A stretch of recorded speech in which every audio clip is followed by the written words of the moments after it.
Because electrons are cheap, I'm going to do another rhombus and square example from one of the worksheets that we did. Alrighty, so let's take a look at the first one.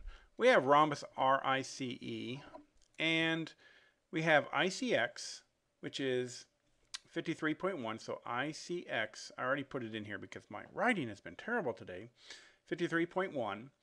And IC is 10, and IE, this whole thing, is 16. I went ahead and split it up because in parallelograms, diagonals bisect each other. So this would be 8 and 8. So we want to pretty much find everything. Now, one of the things about rhombus is that, first of all, we know that diagonals bisect the angles as well. So this is 53.1.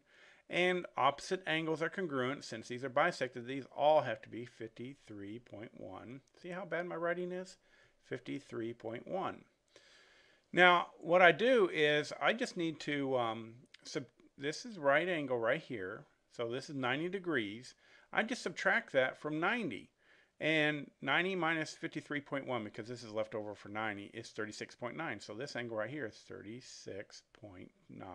It's bisected, so this is 36.9. Opposite angles on a parallelogram are congruent, and since these are bisected, this is 36.9, and this is 36.9. Okay? So we found all our angles because all these are 90 and these are 8. We'd have to use the Pythagorean to come up with this length right here. And so what we would do is, since this is a hypotenuse, we'd do 10 squared minus 8 squared is equal to, let's call that a squared. All right? So what we'd have is 100 minus 64 is 36, so this would have to be 6. And we kind of knew that because this is a triple. This is a 3, 4, 5 triple, only scaled by a factor of 2.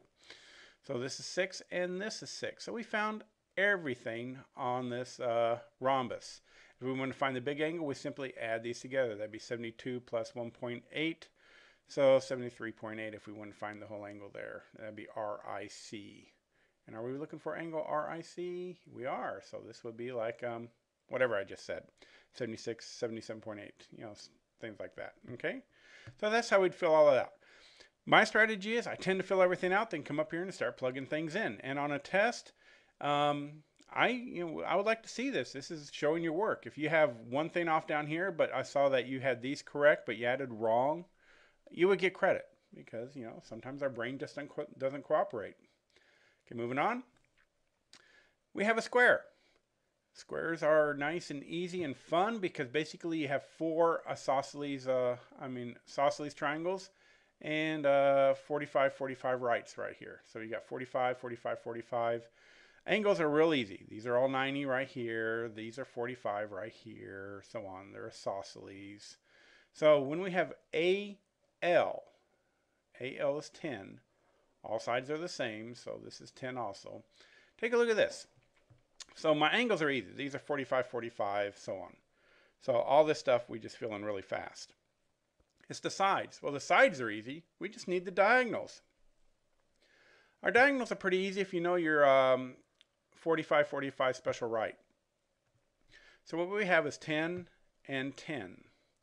Well, if this is A, and this is A, and this is A radical 2, this is nothing more than 10 radical 2. This is this whole thing. Cut it in half for 5 radical 2, and every one of these is a 5 radical 2. Other ways to do this, you could have done the Pythagorean, a squared plus b squared equals c squared, and so on. But that's how you do that. Then you fill in everything down here. And yes, I want to see the exact answers. All right? Okay, so that's pretty much it for this one. I'll get this one uploaded, and we're going to take a look at, I guess, kites and trapezoids next.